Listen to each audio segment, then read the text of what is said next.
பங்கு சந்தையில் ரெண்டு விஷயம் இருக்கு. இன்வெஸ்ட்மெண்ட் அப்படிங்கிறது ஒரு பார்ட், ட்ரேடிங் அப்படிங்கிறது ஒரு பார்ட்.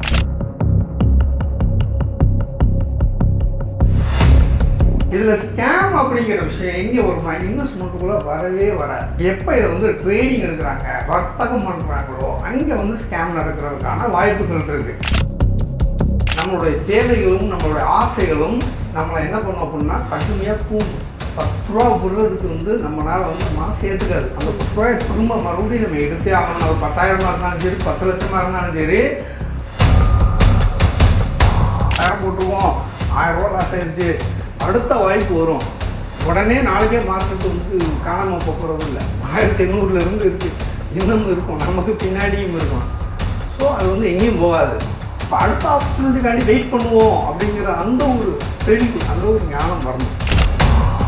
நான் ஒரு 50 லட்ச ரூபா வச்சுருக்கேன், 50 லட்ச ரூபாய் நான் லாங் டர்முக்கு போடுறேன் அப்படின்னா அது யூஸ்லெஸ்.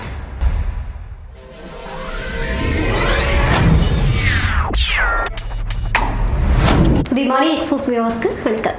நான் ரவீனா. இன்றைய நேர்காணலில் நம்மோட இருந்திருக்கக்கூடிய சிறப்பு விருந்தினர் ஃபினான்சியல் கன்சல்டன்ட் செல்வா சார் தான் நம்ம கூட இருக்காங்க. ஃபினான்ஸ் ரிலேட்டடாக உள்ள நிறைய டவுட்ஸ்க்கு இன்றைக்கி நமக்கு பதில் கொடுக்கறதுக்காக காத்துருக்காங்க. வாங்க நிறைய விஷயங்களை கேட்டு தெரிஞ்சுக்கலாம். சார் வணக்கம். வணக்கம் மேடம். எப்படி சார் இருக்கீங்க? நல்லா இருக்கேன். ஸோ ஒரு மனுஷனுக்கு வந்து யதார்த்தமான தேவை அப்படின்றதே வந்து மணி தான். ஸோ அதுக்காக வந்து என்ன மாதிரியான வேஸ் எல்லாம் அவங்க போகிறாங்கன்றது தான் மெயினான விஷயம். அதில் நிறைய பேர் பார்த்தீங்கன்னா ஒவ்வொரு ஆப்ஷன் வந்து சூஸ் பண்ணுறாங்க. ஒன்று கோல்டு இன்வெஸ்ட்மெண்ட்டாக இருக்கட்டும், இல்லைனா வந்து எஸ்ஐபியாக இருக்கட்டும், இல்லைனா ஷேர் மார்க்கெட்டாக இருக்கட்டும், இல்லைனா இந்த மாதிரி லாட் ஆஃப் விஷயம் வந்து அவங்க வந்து சூஸ் பண்ணுறாங்க. இதில் மெயினாக இருக்கக்கூடிய ஒரு விஷயம் அப்படின்னா பை தேவை வந்து டிசைட் பண்ணக்கூடிய விஷயம் என்ன அப்படின்னா ஷேர் மார்க்கெட் தான். ஸோ இந்த ஷேர் மார்க்கெட் பற்றி எல்லாருக்கும் பெரிய கேள்விகள் இருக்குது. நிறைய காமன் பீப்புள்ஸ்க்கு ஷேர் மார்க்கெட் பற்றின சரியான புரிதலே கிடையாது. நிறைய பேருக்கு ஒரு பயம் இருக்குது, ஐயோ ஷேர் மார்க்கெட்டா அப்படின்ற ஒரு பயம் இருக்குது. முதல்ல இந்த ஷேர் மார்க்கெட்னா என்ன அப்படின்றத நம்ம நேர்களுக்காக முதல்ல சொல்லிடலாம் சார். நல்லது, நன்றி. நீங்கள் சொன்னீங்க இப்போ முதலீடு அப்படிங்கிற ஒரு விஷயம் ஒன்று இருக்குது. ஒவ்வொரு மனிதனுக்கும் ஏன் முதலீடு பண்ணணும்? எதிர்கால தேவைகள், இப்போ நிகழ்கால தேவைகளை பூர்த்தி பண்ணுறதுக்காண்டி நம்ம ஏதாவது நம்ம இப்போ அன்றாட ஒரு ரெகுலர் இன்கம், ஒரு வேலைக்கு போகிறாங்க, வருமானம் பண்ணுறோம், அது எல்லாமே வந்து நம்ம வீட்டுக்கு நல்லது தேவை பெற்றது எல்லாருக்கும் நம்ம வந்து செலவு பண்ணிடுறோம். மிச்சம் இருக்கிறது சேவிங் ஒரு விஷயம் இருக்கும். இந்த சேவிங் வந்து நம்மளுக்காண்டி வேலை செய்யுதா, நம்மளுக்காண்டி அது வந்து அது பணம் ரெட்டிப்பாகி கொடுக்குதா, ஒரு 10 வருஷத்தில் நம்மளுக்கு அது பலன் கொடுக்குமா, இல்லை அடுத்த சந்ததியினருக்கு நமக்கு அது பலன் கொடுக்குமா அப்படிங்கிறத நம்ம கணக்கு பண்ணலாம். ஸோ இன்றைக்கி இருக்கக்கூடிய ஒரு 10 ரூபா வந்து ஒரு 10 வருஷம் கழிச்சு அந்த 10 ரூபாய்க்கு அதுக்கு மதிப்பே இருக்காது. ரைட்டுங்களா? அப்போ தான் முதலீடு அப்படிங்கிற ஒரு விஷயம் வருது. முதலீட்டில் பல வகைகள் இருக்குது. நம்ம எந்த அசட் கிளாஸை நம்ம செலக்ட் பண்ணுறோம் அப்படிங்கிறதும் தெரிஞ்சுக்கணும். ஷேர் மார்க்கெட்டு மட்டும் முதலீடு அப்படின்னு நம்ம சொல்ல முடியாது. ஒரு லேண்டு ஒரு அசட் கிளாஸ் தான். தங்கம் அப்படிங்கிறது ஒரு அசட் கிளாஸ் தான். தங்கத்தை பொறுத்த வரைக்கும் அது கொஞ்சம் டிஃப்ரெண்ட் ஸ்டோரி. அது வந்து நம்மளுடைய மானிட்ரி ரிலேட்டட், அதாவது வந்து நம்மளுடைய ரூபாய் மதிப்பு ரிலேட்டடு உள்ள தங்கம். இந்தியாவை பொறுத்த வரைக்கும் தங்கம்ங்கிற தேவை வந்து நம்மளுடைய எமோஷனலான ஒரு மெட்டீரியல் இருந்தாலும் அது ஒரு நல்ல முதலீடு தான். தங்கம் வாங்குறவங்க யாரும் ஒரு சீக்கிரம் நம்ம விற்க மாட்டோம். ஏதாவது அவசர தேவைன்னா அதை லிக்விடேட் பண்ணுறதுக்கு போய் அடகு வைப்போம். ரொம்ப கடுமையான தேவைன்னா மட்டும்தான் விற்பமே வழியே தங்கத்தை சேர்த்துக்கிட்டே இருப்போம். இது ஒரு கிரேசி நமக்கு. ஸோ தங்கம் வந்து ஒரு மிகச்சிறந்த முதலீடு அப்படின்னு கேட்டால் நான் இல்லைன்னு சொல்லுவேன். ஆனால் முதலீட்டுக்கு நிறைய வழிகள் இருக்குது. அதில் முக்கியமாக பங்குச்சந்தை. பங்குச்சந்தையில் வந்து நிறைய பேருக்கு வந்து சந்தேகம் இருக்குது, அது ஒரு பெரிய ஸ்கேமு, பெரிய மேனிப்புலேஷன் பண்ணுறாங்க அப்படிங்கிறது இருக்குது. இதுக்கு முதல்ல நம்ம என்ன தெரிஞ்சுக்கணும் அப்படின்னா பங்குச்சந்தையில் ரெண்டு விஷயம் இருக்குது. வர்த்தகம் பண்ணுறாங்களா, முதலீடு பண்ணுறாங்களா. ஸோ இன்வெஸ்ட்மெண்ட் அப்படிங்கிறது ஒரு பார்ட், ட்ரேடிங் அப்படிங்கிறது ஒரு பார்ட்.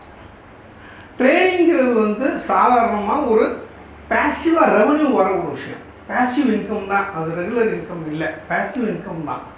இந்த பேசிவ் இன்கமை மறுபடியும் நம்ம வந்து அதை முதலீடாக மாத்திரமா அப்படிங்கிறதுல தான் இங்கே விஷயமே இருக்குது. ஸோ இன்வெஸ்ட்மெண்ட் அப்படிங்கிறது வந்து வெல்த் கிரியேஷன். முக்கியமாக நம்மளுடைய அடுத்த தலைமுறையினருக்கோ இல்லை நம்மளுக்கோ வந்து வெல்த் கிரியேஷன் பண்ணுறதுக்கான ஒரு முக்கியமான இன்ஸ்ட்ருமெண்ட்டு தான் இன்வெஸ்ட்மெண்ட். இன்வெஸ்ட்மெண்ட்டில் நிறைய வகைகள் இருக்குது. நம்ம காலத்துக்கே இன்வெஸ்ட்மெண்ட் யூஸ் பண்ணணும் அப்படின்னா அதை நம்ம வந்து ஒரு ஆக்டிவ் இன்வெஸ்ட்மெண்ட் அப்படின்னு நாங்கள் சொல்லுவோம்.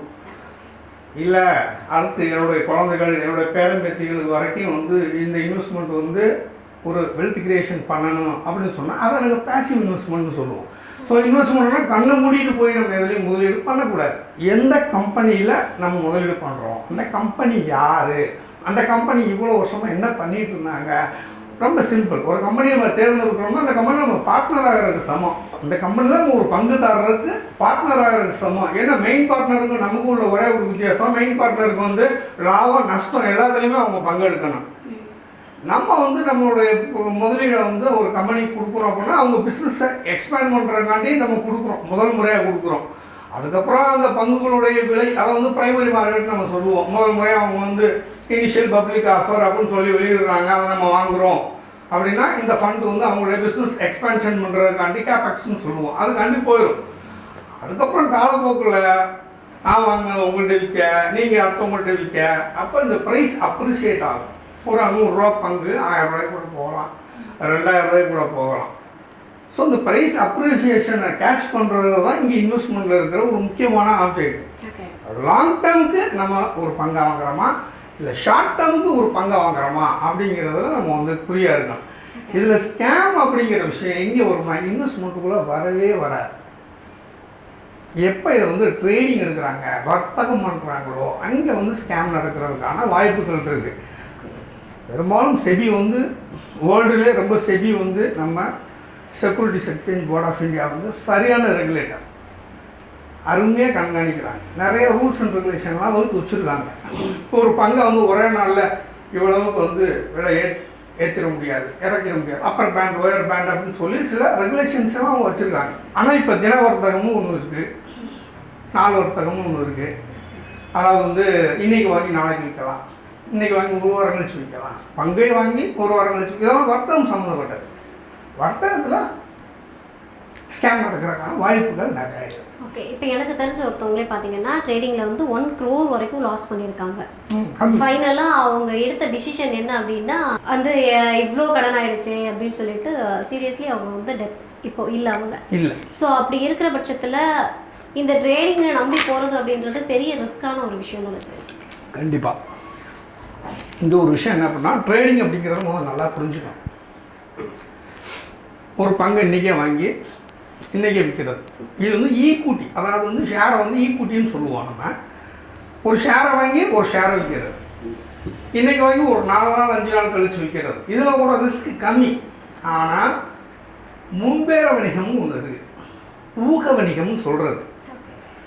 இப்போ இன்றைக்கி ஒரு பங்கு வந்து நான் ஒரு கம்பெனிலேருந்து ஒரு 10 பங்கு வாங்கி வச்சுருக்கேன் அப்படின்னா நான் அதை எப்போ வேணாலும் விற்றுக்கலாம்.